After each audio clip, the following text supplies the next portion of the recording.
2016 பிப்ரவரி 22ஆம் தேதி திண்டுக்கல்லில் கூட்டம் பேசுகிற பொழுது இரவு 10 மணிக்கு மேலும் நான் பேசியதாக அந்த அடிப்படையில் காவல்துறையினரை அவர்கள் வந்து நிறுத்த சொன்ன போது எதிர்த்து மிரட்டியதாக ஒரு வழக்கு பதிவு செய்யப்பட்டு இன்றைக்கு அது எடுத்துக்கொள்ளப்பட்டது. நீதியரசை அவர்கள் கேட்டார்கள், இல்லை என்ற ஒரு பதிலை தான் சொன்னேன். உண்மையில் அன்னைக்கு 10 நிமிஷத்துக்கு முன்னாடியே முடிச்சுட்டேன். ரெண்டாவது, நான் எந்த கூட்டத்திலும் பல்லாயிரக்கணக்கான கூட்டங்கள் பேசியிருக்கிறேன். அந்த காவல்துறை விதித்த விதியை மீறி ஒரு கூட்டம் கூட நான் பேசினதில்லை. கரெக்டாக 9:55க்கு முடிச்சிருக்கேன்.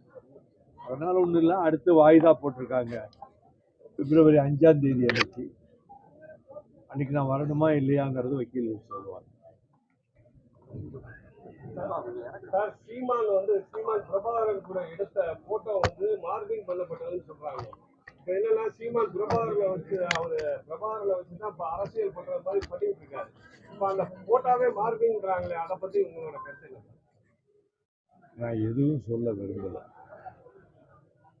இதுக்கு முந்தையே நிறைய பேசிட்டேன் அதை பற்றி. இப்போ உள்ள கான்ட்ரவர்சியில் நான் எதுலேயும் தலையிட்டு சொல்ல விரும்பலை.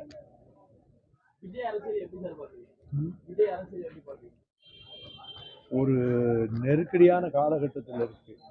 ஜனநாயகம் நீடிக்குமா அல்லது நரேந்திர மோடி ஒரு சர்வாதிகாரியாகி ஒரே நாடு, ஒரே கொடி, ஒரே தேர்தல் என்று எல்லாவற்றையும் புல்டோசர் வைத்து நசுக்குவதைப் போல டாக்டர் அம்பேத்கர் அவர்கள் வழங்கிய அரசியல் சட்டத்தினுடைய தாற்பயங்களுக்கே விரோதமாக இந்த அரசு, நரேந்திர மோடி அரசு செயல்பட்டு கொண்டிருப்பதால் அவர்கள் இதற்கு முன்பு திராவிட முன்னேற்ற கழகத்தோடு நாங்கள் கூட்டணி வாஜ்பாய் காலத்தில் வைத்திருந்த போது காஷ்மீர் பிரச்சனையை அந்த தேசிய அட்டவணையிலே, கொள்கை அட்டவணையிலே சேர்க்கவில்லை.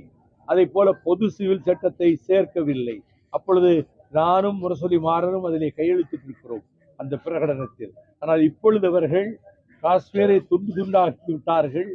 அதற்கு பிறகு அவர்கள் புதிதாக ஒரே நாடு, ஒரே கொடி, ஒரே தேர்தல் என்று சொல்வதன் மூலம் ஒரே மொழி, இந்தியும் சமஸ்கிருதமும் தான் என்ற முறையிலே அவர் எடுத்து வைக்கின்ற ஒவ்வொரு அடியும் சர்வாதிகாரத்தை நோக்கித்தான் இந்தியாவை கொண்டு செல்ல முயற்சிக்கிறார். ஆனால் அந்த முயற்சியில் நரேந்திர மோடி படுதோல்வி அடைவார் என்பதை நான் இப்பொழுதே சொல்லி வைக்கிறேன். இவர் ஹிட்லராகவோ முசோலினியாகவோ இடியமீனாகவோ சலாசராகவோ ஆக முடியாது. ஆனால் அப்படிப்பட்ட நோக்கத்தோடு தான் அவருடைய செயல்பாடுகள் அமைந்திருக்கின்றன. அவை நிச்சயமாக தோற்று போகும். மக்களிடம் விழிப்புணர்ச்சி வரும். அரசியல் சட்டம் தான் நம்மை பாதுகாக்கிறது. அதை தந்தவர் டாக்டர் அம்பேத்கர் அவர்கள். அதனே அடியோடு மாற்றுகின்ற உள்நோக்கத்தோடு நரேந்திர மோடி செயல்படுகிறார். அவருக்கு பின்னாலே இருக்கக்கூடிய அந்த கூட்டத்தை செயல்படுத்த வைக்கிறார். இந்துத்துவாக்களும் RSS காரர்களும் சேர்ந்து அலகாபாத்திலே ஒரு மாநாடு போட்டார்கள்.